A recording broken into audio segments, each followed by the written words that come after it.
హైదరాబాద్ ఇండియాలో one of the fastest growing city.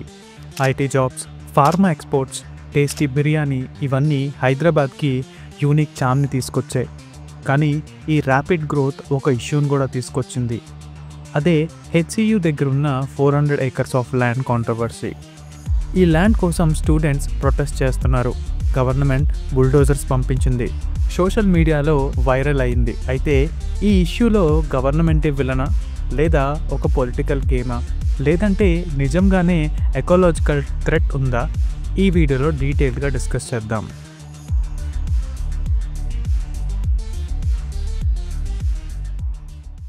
Hyderabad city మనందరికీ చాలా స్పెషల్. ఇక్కడున్న IT companies, pharma companies, tasty biryani హైదరాబాద్కి గ్లోబల్గా ఒక ఐడెంటిఫికేషన్ తెచ్చాయి. కానీ సస్టైనబుల్గా డెవలప్ అవ్వాలి అంటే హైదరాబాద్ గ్రోత్లో నేచర్కి డ్యామేజ్ జరగకూడదు. రీసెంట్గా హెచ్సియు పక్కనున్న కాంచన్ గచ్చిబౌలిలో 400 acres ల్యాండ్ మీద పెద్ద కాంట్రవర్సీ నడుస్తుంది. ఈ ఏరియాలో 734 ప్లాంట్ స్పీసీస్, 220 బర్డ్ స్పీసెస్ ఉన్నాయని లోకల్స్ చెప్తున్నారు. అలాంటి సెన్సిటివ్ ల్యాండ్ని డెవలప్మెంట్ కోసం డ్యామేజ్ చేస్తున్నారా, లేకపోతే పొలిటికల్ ఫోర్సెస్ ఈ సెన్సిటివ్ ఇష్యూని మిస్యూజ్ చేస్తున్నారా? అయితే డెవలప్మెంట్ కోసం ఈ ల్యాండ్ని ఎందుకు చూస్ చేసుకున్నారు? ఈ డిస్ప్యూట్స్ అన్నీ క్లియర్గా డిస్కస్ చేద్దాం. వీడియో చాలా ఇన్ఫర్మేటివ్గా ఉంటుంది. ఎండ్ వరకు మిస్ అవ్వకుండా చూడండి. మన ఛానల్లో ఇలాంటి మరెన్నో infrastructure, road, railways and urban development related topics discuss చేస్తాం. ఈ వీడియోస్ మిస్ అవ్వకుండా ఉండాలంటే ఛానల్ని సబ్స్క్రైబ్ చేయడం మర్చిపోకండి. అలానే నోటిఫికేషన్స్ కోసం బెల్ ఐకాన్ని ఆన్ చేయండి. ఇంకా లేట్ చేయకుండా let's get started. Chapter 1, issue ఎలా స్టార్ట్ అయింది? మీకు డౌట్ రావచ్చు, ల్యాండ్ హెచ్సియుకి చెందిందైతే గవర్నమెంట్ ఎలా డెవలప్మెంట్కి ఇస్తుందని. అయితే ఈ ల్యాండ్ మీద ఇష్యూస్ ఇప్పుడు కొత్తగా వచ్చినవి కాదు. ఈ ల్యాండ్ కోసం తెలుసుకోవాలంటే హిస్టరీలోకి వెళ్ళాలి. 1973 6 పాయింట్ ఫార్ములా తర్వాత ఏపీ గవర్నమెంట్ ఒక సెంట్రల్ యూనివర్సిటీని బిల్డ్ చేయడం కోసం తెలంగాణకి 1975లో 2300 acres భూమిని ఫ్రీగా అలొకేట్ చేసింది. కానీ ఈ ల్యాండ్ యూనివర్సిటీ పేరు మీద అఫీషియల్గా రిజిస్టర్ అయితే అవ్వలేదు. 2003లో ఈ 400 acres ఆఫ్ ల్యాండ్ని ఐఎంజీ భారత్ అనే ప్రైవేట్ కంపెనీకి స్పోర్ట్స్ ఇన్ఫ్రాస్ట్రక్చర్ కోసం అలొకేట్ చేశారు. అయితే ఈ అలాట్మెంట్ 2006లో క్యాన్సిల్ అయ్యింది. సుప్రీంకోర్టులో కేసు కూడా రిజిస్టర్ అయింది. అండ్ 2024లో సుప్రీంకోర్టు తెలంగాణ గవర్నమెంట్కి ఫేవర్గా జడ్జ్మెంట్ పాస్ చేసింది. ఫైనల్గా ఇలా ఈ ల్యాండ్ తెలంగాణ గవర్నమెంట్కి అలాట్ అయ్యింది. ఈ ల్యాండ్లో ఉన్న నేచర్ ఏంటో ఇప్పుడు తెలుసుకుందాం. చాప్టర్ 2, నేచర్కి రిస్క్ ఎంత?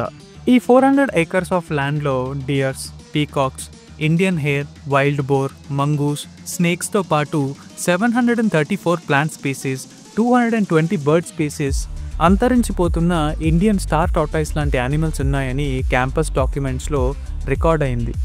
ఈ విషయమే స్టూడెంట్స్ ఫౌండేషన్ రేస్ చేశారు. ఈ ల్యాండ్ హైదరాబాద్లో last untouched forest area, buffalo lake, mushroom rock formations లాంటివి కూడా ఈ ల్యాండ్స్లోనే ఉన్నాయి. ఎన్విరాన్మెంటల్ స్పెషలిస్ట్ అండ్ స్టూడెంట్స్ ఈ ఏరియా ఎకాలజికల్ డిజాస్టర్ని ఫేస్ చేస్తుందని చెప్తున్నారు.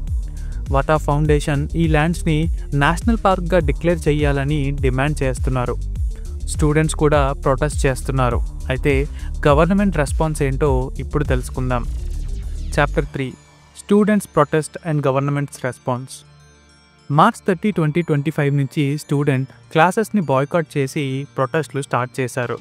ఫారెస్ట్ క్లియరెన్స్ లేకుండా ల్యాండ్ క్లియరింగ్ స్టార్ట్ అయ్యిందని స్టూడెంట్స్ అంటున్నారు. ఈ ప్రొటెస్ట్లో పోలీస్ ఇంటర్వెన్షన్ వల్ల 50+ స్టూడెంట్స్ని డీటైన్ కూడా చేశారు. ఏప్రిల్ 2 తెలంగాణ హైకోర్టు ఈ ఇష్యూ మీద టెంపరరీ స్టే ఇచ్చింది. తెలంగాణ గవర్నమెంట్ కూడా పోలీసెస్ని విత్డ్రా చేస్తామని, స్టూడెంట్స్ మీద ఉన్న కేసెస్ని డ్రాప్ చేస్తామని డిక్లేర్ చేసింది. కానీ స్టూడెంట్స్ మాత్రం వర్బల్ అష్యూరెన్స్ సరిపోదు, అఫీషియల్ ల్యాండ్ ప్రొటెక్షన్ డాక్యుమెంట్స్ తర్వాతనే ప్రొటెస్ట్ స్టాప్ చేస్తామని చెప్తున్నారు. మరి ఇందులో పొలిటికల్ యాంగిల్ ఎంతవరకు ఉందో చూద్దాం. దీనిపైన మీ ఒపీనియన్స్ ఏంటో కామెంట్స్లో చెప్పండి. వీడియోని ఇక్కడి వరకు చూసారంటే నచ్చిందని అనుకుంటున్నా. కాంటెంట్ నచ్చితే వీడియోని లైక్ చేసి మీ ఒపీనియన్స్ని కామెంట్స్లో చెప్పండి. మరిన్ని వీడియోస్ కోసం ఛానల్ని సబ్స్క్రైబ్ చేయడం మర్చిపోకండి. అలానే ఈ వీడియో మీ ఫ్రెండ్స్ అండ్ ఫ్యామిలీకి షేర్ చేయండి. Chapter 4, legal and political angle. June 26, 2024లో గవర్నమెంట్ ఆర్డర్ నెంబర్ 54 రిలీజ్ చేసి తెలంగాణ ఇండస్ట్రియల్ ఇన్ఫ్రాస్ట్రక్చర్ కార్పొరేషన్కి ఈ 400 acres ల్యాండ్ని ట్రాన్స్ఫర్ చేశారు. ఈ land IT park and economic development కోసం వాడతామని ఆ జీవోలో మెన్షన్ చేసింది.